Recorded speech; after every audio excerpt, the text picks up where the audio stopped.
1981 সালের 30 মে ভোরের প্রথম আলো।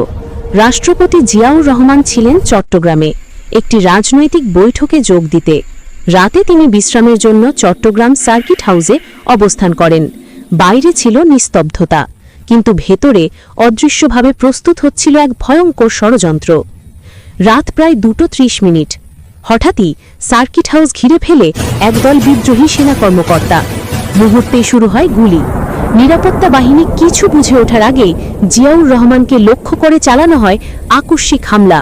খুব অল্প সময়ের মধ্যেই তিনি গুরুতর আহত হন। সকালের আলো ফুটতেই দেশ জুড়ে ছড়িয়ে পড়ে একটি সংবাদ, রাষ্ট্রপতি জিয়াউর রহমান আর জীবিত নেই। এ হত্যাকাণ্ড শুধু একজন রাষ্ট্রপতির মৃত্যু ছিল না, এটি ছিল দেশের রাজনীতির মোড় ঘুরিয়ে দেওয়া এক অধ্যায়। তার মৃত্যু আজও বয়ে বেড়ায় প্রশ্ন, ষড়যন্ত্র আর রাজনৈতিক অস্থিরতার ছায়া। শেষ মুহূর্তে তিনি নাকি বলেছিলেন, দেশকে দেখবেন,